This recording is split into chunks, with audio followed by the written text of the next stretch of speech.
الحمد لله نحمده ونستعينه ونستغفره ونعوذ بالله من شرور أنفسنا ومن سيئات أعمالنا من يهد الله فلا مضل له ومن يضلل فلا هادي له وأشهد أن لا إله إلا الله وحده لا شريك له وأشهد أن محمدا عبده ورسوله أرسله بالحق بشيرا ونذيرا أما بعد فأعوذ بالله من الشيطان الرجيم بسم الله الرحمن الرحيم يوم نقول لجهنم هل امتلأت وتقول هل من مزيد وأزلفت الجنة للمتقين غير بعيد هذا ما توعدون لكل أواب حفيظ من خشي الرحمن بالغيب وجاء بقلب منيب ادخلوها بسلام ذلك يوم الخلود لهم ما يشاءون فيها ولدينا مزيد وكم أهلكنا قبلهم من قرن هم أشد منهم بطشا فنقبوا في البلاد هل من محيص إن في ذلك لذكرى لمن كان له قلب أو ألقى السمع وهو شهيد ولقد خلقنا السماوات والأرض وما بينهما في 6 أيام وما مسنا من لغوب فاصبر على ما يقولون وسبح بحمد ربك قبل طلوع الشمس وقبل الغروب ومن الليل فسبحه وأدبار السجود واستمع يوم ينادي المناد من مكان قريب يوم يسمعون الصيحة بالحق ذلك يوم الخروج إنا نحن نحيي ونميت وإلينا المصير يوم تشقق الأرض عنهم سراعا ذلك حشر علينا يسير نحن أعلم بما يقولون وما أنت عليهم بجبار فذكر بالقرآن من يخاف وعيد وقال تبارك وتعالى أيضا والفجر وليال عشر والشفع والوتر بزرگان محترم، ملت اسلامیہ کے نوجوانوں اور دیگر حاضرین، تمام تعریفیں اور ہر طرح کی حمد و ثنا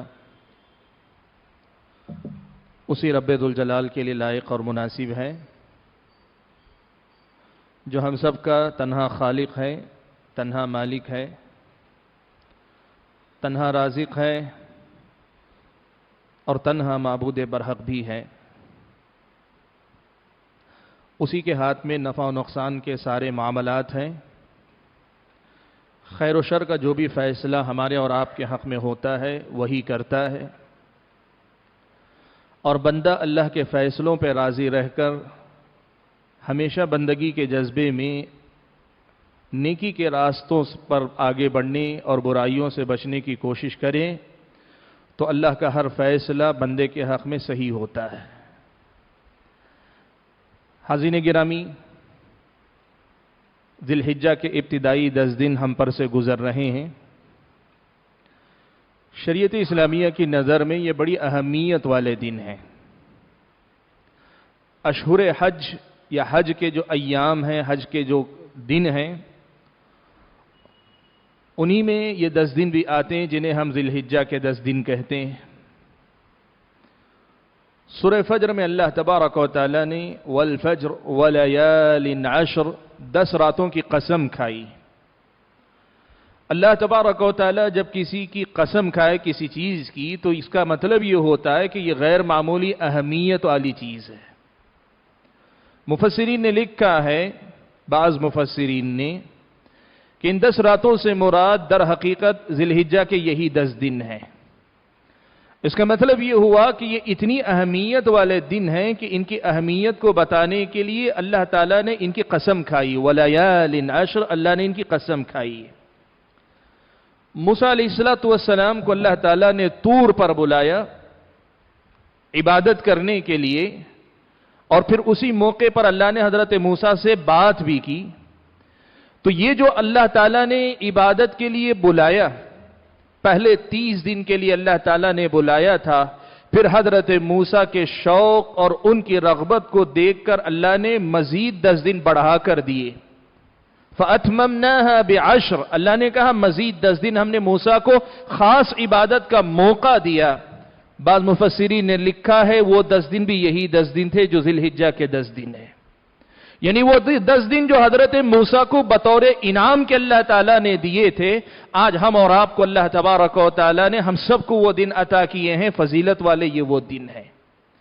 ان دنوں کی بڑی فضیلت ہے، اور ان دنوں میں کیے جانے والے اعمال کی خاص طور پر اللہ کے نبی صلی اللہ علیہ وسلم نے فضیلت بیان فرمائی۔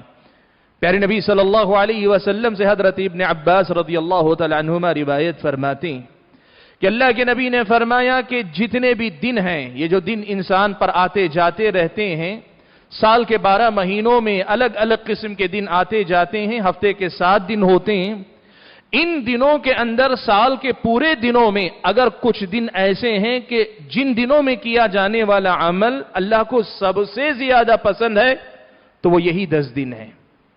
ان 10 دنوں میں کیا جانے والا کوئی بھی نیک کام اللہ کو جس قدر پسند ہے، اور دنوں میں کیا جانے والا نیک عمل ان دنوں کی نیکی کی برابری نہیں کرتا ہے۔ پیارے نبی صلی اللہ علیہ وسلم نے فرمایا کہ اور دنوں میں آپ کوئی بھی نیکی کریں، ان دنوں میں آپ کوئی بھی نیکی کریں، ان دنوں کی ایک نیکی اور دنوں کی کسی بھی نیکی پہ بھاری پڑتی ہے، سوائے ایک نیکی کے کہ عام دنوں میں اگر کوئی ایسا آدمی ہے جو اللہ کی راہ میں جہاد کے لیے نکلا، مال بھی لے کے نکلا، جان بھی لے کر نکلا، جان بھی ختم ہو گئی، شہید ہو گیا، مال بھی اللہ کی راہ میں کام آ گیا، اس کا جو درجہ ہوتا ہے وہ بس ان دنوں میں عمل کرنے والے مسلمان پر زیادہ فضیلت رکھتا ہے۔ ورنہ ان دنوں میں جو بندہ نیک عمل کرے اس کے عمل کو اللہ تعالیٰ جتنا پسند کرتے ہیں، عام دنوں میں کیے جانے والے اعمال وہ درجہ نہیں پاتے ہیں۔ اسی حدیث کی روشنی میں بعض اہل علم نے ایک مسئلہ دیکھا، وہ مسئلہ یہ کہ ان 10 دنوں کی جب اتنی فضیلت ہے تو بقیہ دنوں میں رمضان کے دن بھی تو آتے ہیں، رمضان کی راتیں بھی تو آتی ہیں، خاص طور پر رمضان کے آخری عشرے کی راتوں کی کتنی فضیلت آئی۔ اللہ کے نبی صلی اللہ علیہ وسلم کتنے اہتمام سے عبادت کرتے تھے۔ انہی راتوں میں شب قدر بھی ہے جسے 1000 مہینوں سے بہتر قرار دیا گیا، تو کیا یہ رمضان کے آخری عشرے سے بھی زیادہ فضیلت والی بات ہے؟ بعض محققین نے یہ بات لکھی ہے کہ صحیح بات جو سمجھ میں آتی ہے تمام دلائل کو دیکھنے کے بعد، راتوں کی اگر بات کریں تو راتیں رمضان کے آخری عشرے والی زیادہ فضیلت والی ہیں، لیکن دن کی اور دن میں کیے جانے والے اعمال کی اگر بات کریں، یہ 10 ذی الحجہ، یہ دن ذی الحجہ کے جو 10 دن ہیں یہ سب سے زیادہ فضیلت والے دن ہیں۔ حاضرین گرامی، اہل علم کی یہ ساری باتیں میرے اور آپ کے سامنے اس مسئلے کو واضح کرتی ہیں کہ ان دنوں عبادت کرنا، ان دنوں کوئی بھی نیکی کرنا، ان دنوں کوئی بھی اچھا کام کرنا، ان دنوں اپنے آپ کو گناہوں سے روک کر رکھنا اتنی بڑی نیکی ہے کہ کوئی عقل مند مومن اسے ضائع نہیں کر سکتا ہے۔ ہمیں کیا کرنا ہے؟ سبحان اللہ، اللہ تعالیٰ کی طرف سے کتنا بڑا کرم ہے۔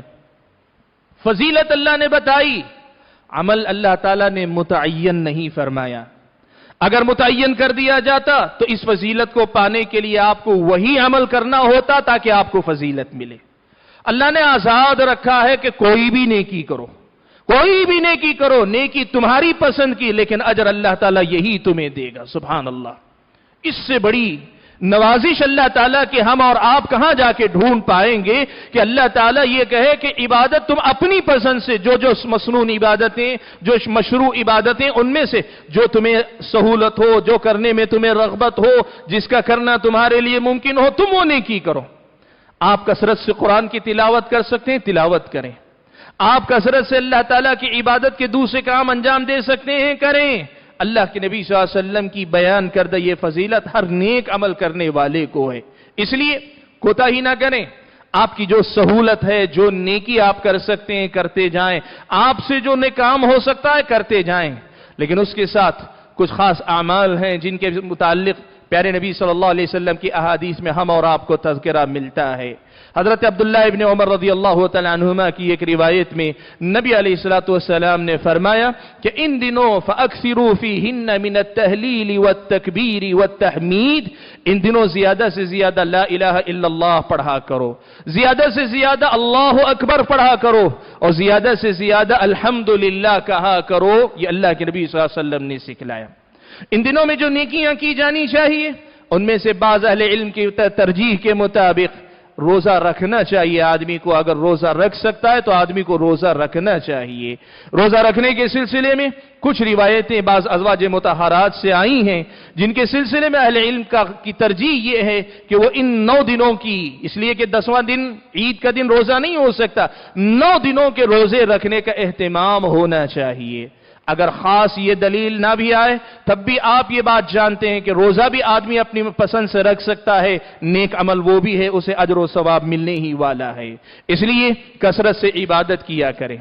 इसके अलावा जो इबादत हम और आपको मिलती है वो है चांद देख लेने के बाद, जो जिलहिज्जा का चांद देख लिया गया तब से लेकर कसरत से हम तकबीरात कहते रहें, कसरत से तकबीरात कहते रहें। हजरत अब्दुल्लाह इब्न उमर और हजरत अबू हुरैरा रज़ियल्लाहु तआला अन्हुमा ये दोनों बकसरत बुलंद आवाज से तकबीरात कहा करते थे। वो निकलते अल्लाहु अकबर बुलंद आवाज से कहते तो साथी उनके सुनकर वो भी तकबीरात कहा करते थे। आप भी खूब तकबीरात कहने का एहतिमाम करें, चलते फिरते, घर में रहते या फिर आप अपनी दुकान पे हैं, आप अपने रास्ते में हैं, आप तकबीरात कसरत से कहने का एहतिमाम करें। प्यारे नबी सल्लल्लाहु अलैहि वसल्लम से इस बात की भी हिदायत है कि 10 जिलहिज्जा का जो दिन आने वाला है, 10 जिलहिज्जा के दिन कुर्बानी बड़ी अजीम इबादत है। ईद के अहकाम भी हैं, कुर्बानी के भी हैं। चूंकि इसके बाद ईद से एक दिन पहले भी एक जुमा आने वाला है, उस दिन के लिए इंशाअल्लाह बहुत सारे मसाइल आपको उस दिन बताए जाएंगे। लेकिन एक मसला अभी से बताने का है, वो है कुर्बानी देने का। हमें पता है इस वक्त जो सूरत हाल मुल्क के अंदर वबा की वजह से है, कुर्बानी के सिलसिले में बहुत सारे मसाइल, बहुत सारी मुश्किलात हैं। आपको करना क्या चाहिए? आपको अगर अल्लाह ताला ने इस्तिताअत दी है, इसलिए कि बहुत सारे लोगों के पास आज रोजी रोटी का मसला है, घर चलना मुश्किल है। याद रखें, आपके पास अगर बरवक्त इस्तिताअत नहीं, आप बहुत बड़े मालदार थे, बहुत साहिब हैसियत थे, लेकिन जब ये ईद का मौका आया है, उस मौके पर अगर आपके पास इस्तिताअत नहीं है तो अल्लाह ताला ने आपको मुकल्लफ नहीं किया है कि आप जबरदस्ती जाके कुर्बानी करें। अल्लाह ताला ने जब इस्तिताअत दी तो आपने कुर्बानी की। अब अगर इस्तिताअत नहीं है तो बिल्कुल भी आप तकल्लुफ करके अपनी तरफ से कुर्बानी की कोशिश ना करें। अल्लाह तबारक व तआला नीयतों को जानता है, आपके हालात को जानता है, उसी के मुताबिक आपको अजर अल्लाह ताला देने वाला है। और अगर आप कुर्बानी कर रहे हैं, आप अगर बीमारी के फैलने का सबब बने बगैर कुर्बानी कर सकते हैं, आप अपने घरों पे कुर्बानी करें। लेकिन अगर कोई ऐसा मसला या कुछ ऐसी हिदायत आती हैं जिसकी वजह से आप खुद यहां नहीं कर सकते, तो आप चाहें तो 3 दिन तक, ईद का दिन और ईद के दिन के बाद मजीद 3 दिन तक, 13 जिलहिज्जा की शाम तक आपके पास वक्त है। आप शहर से बाहर किसी करिए में जाकर खुद अपने हाथ से जानवर ज़बह करके आ सकते हैं, गोश्त किसी भी मुस्तहिक को खिला दें, काफी हो जाएगा। या तीसरी सूरत यह भी हो सकती है कि आप अगर खुद नहीं कर पा रहे हैं, किसी काबिल भरोसा आदमी को दे दें कि वो अपने इलाके में कुर्बानी आपकी तरफ से कर दे, तो वो कुर्बानी हो जाएगी। लेकिन इसका ख्याल रखें कि जिसको ये जिम्मेदारी दे वो काबिल भरोसा होना चाहिए। ऐसा नहीं होना चाहिए कि भाई मैंने दे दिया, मेरी जिम्मेदारी खत्म हो गई, अब वो जो चाहे करे। नहीं, आपको अपनी तरफ से पूरी एहतियात करनी चाहिए। पिछले दिनों आपने देखा होगा कि बड़े जानवर की कुर्बानी के सिलसिले में ऐसे इश्तिहारात भी आए कि एक हिस्सा 1500 रुपये में। आज आप बताएं, 1500 रुपये से अगर हिसाब लगाएं तो तकरीबन यूं समझिए 10,000 रुपये भी नहीं बन पाते हैं। 10,000 रुपये लगभग बन पाते हैं। 10,000 रुपये का जो हिसाब, 10,500 रुपये, 10,000 रुपये में एक जानवर खरीद कर उसकी कुर्बानी, उसके मसाइल हर जगह मुमकिन नहीं होते। ऐसी सूरत में ऐसे जो ऐलानात आते हैं उनके पीछे न पड़े, आप अपनी एहतियात अपनी कुर्बानी के सिलसिले में लाजिमी तौर पे करें। और दूसरी बात, कुर्बानी करने वाले हजरात जब कुर्बानी करें, कोशिश करें कि कम से कम इस ईद में सब लोगों तक गोश्त पहुंचे, लेकिन ऐसे पहुंचे कि वो आप घर घर पहुंचाने के बजाय अगर जमात की सतह पर, मोहल्ले की सतह पर एहतमाम कर लें, मैं इस मोहल्ले के गरीबों को, मुस्तहिकों को, जरूरतमंदों को दे दूंगा, तुम फला मुस्तहिक लोगों को दे दो, तो इससे क्या होगा, हालात को संभालने का तरीका भी हमारे पास होगा और इस कुर्बानी में सब लोग शरीक हो पाएंगे। याद रखें, सही मसला यह है कि अगर कुर्बानी का गोश्त मुसलमानों को देने के बाद आपके पास जायद है तो गरीब गैर मुस्लिम को भी आप कुर्बानी का गोश्त दे सकते हैं। आप इस मसले को याद रखकर सब लोगों को इस ईद में शरीक करने की कोशिश करें। हाज़िरीन गिरामी, इसके साथ साथ ये मसला भी बता दूं कि आप में से जो भी कुर्बानी करना चाहते हैं, प्यारे नबी सल्लल्लाहु अलैहि वसल्लम का ये हुक्म है। हजरत उम्मे सलमा रज़ियल्लाहु तआला अन्हा रिवायत फरमाती हैं, अल्लाह के नबी सल्लल्लाहु अलैहि वसल्लम ने फरमाया कि जब ज़िलहिज्जा का चांद देख लो और तुम में से कोई कुर्बानी करना चाहता है तो कुर्बानी का इरादा रखने वाला इंसान अपने नाखून और अपने बाल न काटे, अपने नाखून और अपने बाल न काटे। किसी भी किस्म के बाल, सर के बाल हो या जिस्म के दूसरे हिस्सों के बाल हो या आपके नाखून हो, इसके काटने से आप रुके रहेंगे तब तक कुर्बानी न हो जाए आपकी।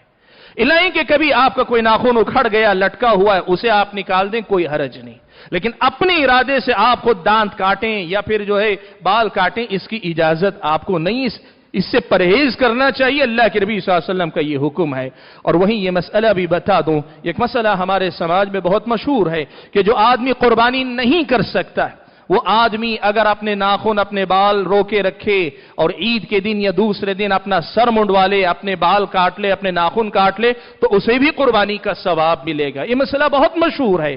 ये मसला दरअसल सुनन नबी दाऊद की एक हदीस, एक रिवायत की वजह से मशहूर हुआ है, लेकिन ये बात याद रखें कि वो रिवायत ज़ईफ है, साबित नहीं है। इसलिए ऐसा कोई मसला नहीं है कि सर मुंडवाने वाला, नाखून काटने वाले को कुर्बानी का सवाब मिलेगा, ये मसला नहीं है। और आज के इस खुतबे में एक आखिरी मसला आपके सामने ये जिक्र कर दूं कि रोजों में अरफे का रोजा इन्हीं 10 दिनों के अंदर आता है। सही कौल के मुताबिक 9 ज़िलहिज्जा को यह रोजा रखा जाना चाहिए और 9 ज़िलहिज्जा अब की बार जुमा के दिन आ रहा है, अब की बार जुमा के दिन आ रहा है, तो जुमा के दिन का आपको रोजा रखना चाहिए। अरफे के दिन का रोजा, यौम अरफा 9 ज़िलहिज्जा का दूसरा नाम, इसलिए कि नबी अलैहिस्सलातु वस्सलाम ने ये जो यौम अरफा का लफ्ज इस्तेमाल किया है, यह हज के अय्याम की मुनासबत से, और यौम अरफा 9 ज़िलहिज्जा को हो तभी यौम अरफा होता है। जब तारीख बदलती है तो 9 ज़िलहिज्जा ही असल एतबार उसका होता है, तो 9 ज़िलहिज्जा का रोजा आपको रखना चाहिए। अब यहां एक और मसला ये आता है कि नबी अलैहिस्सलातु वस्सलाम ने खास तौर पर जुमा के दिन सिर्फ एक रोजा रखने से मना फरमाया। अल्लाह के नबी सल्लल्लाहु अलैहि वसल्लम ने सिर्फ जुमा के दिन एक रोजा रखने से मना फरमाया। अब अरफे का रोजा अगर 9 ज़िलहिज्जा को अगर जुमा के दिन आ रहा है तो क्या एक ही रोजा रखा जा सकता है? सही मसला यह है कि हां, आप रोजा रख सकते हैं, इसलिए कि हदीस में अल्लाह के नबी ने जो मना फरमाया वो मसला ये था कि जुमा का दिन बड़ी फजीलत वाला दिन है, जुमा का दिन बड़ी अहमियत वाला दिन है, इसलिए खास तौर पे जुमा के दिन की नीयत करके रोजा रखने से अल्लाह के नबी ने मना फरमाया। लेकिन मुनासबत कोई और है, वो खुद अगर उस दिन आ रही है और आप रोजा रखते हैं तो बिल्कुल जायज है, कोई हरज नहीं। लेकिन कोई शख्स ये देखकर कि 9 को जुमा है तो उससे पहले जुमेरात का पीर और जुमेरात का रोजा सुन्नत है, कोई आदमी जुमेरात को भी रख लेता है, जुमा को भी रख लेता है, या कोई आदमी पूरे ज़िलहिज्जा की ये 9 दिन मुसलसल रोजे रख रहा है, तो ऐसे लोग अगर जुमा के साथ पिछले दिनों को मिला लेते हैं, बिल्कुल सही बात है, कोई हरज की बात नहीं। हाज़िरीन गिरामी, मुझे ज्यादा कुछ नहीं कहना, ये कुछ अहम मसाइल थे, ये मुनासबत थी, इसलिए आपके सामने जिक्र करने थे। अल्लाह से दुआ कीजिए कि अल्लाह ताला मुझे और आपको इन मसाइल को समझकर अपनी जिंदगी में इन पर अमल पैरा होने की तौफीक अता फरमाए। अल्लाह ताला हमारी और आपकी हिफाजत फरमाए। हम सब के मुतअल्लिकीन में से जो बीमार हुए अल्लाह उनको शिफा अता फरमाए, जो इंतकाल कर गए अल्लाह ताला उनकी मगफिरत फरमाए। अल्लाह ताला इस वबा का खातिमा जल्द फरमाए, लोगों के रोजगार, लोगों का जरिए माश अल्लाह ताला वापस लौटा दे, लोगों की मुसीबतों को अल्लाह ताला घटा दे, खत्म कर दे। अल्लाह ताला गैब से वह असबाब पैदा करे कि लोग इन परेशानियों से निकल कर अमन अमान की जिंदगी जी सकें, अल्लाह की बंदगी में जिंदगी गुजार सकें। अल्लाह ताला हम और आपको कहने और सुनने से ज्यादा अमल करने की तौफीक अता फरमाए। अल्लाह ताला हमारी छोटी बड़ी इबादत को कबूल फरमाए और हमारी टूटी फूटी दुआओं को अल्लाह ताला कबूल फरमाए। आमीन व आखिरु दावाना अनिल हम्दुलिल्लाहि रब्बिल आलमीन।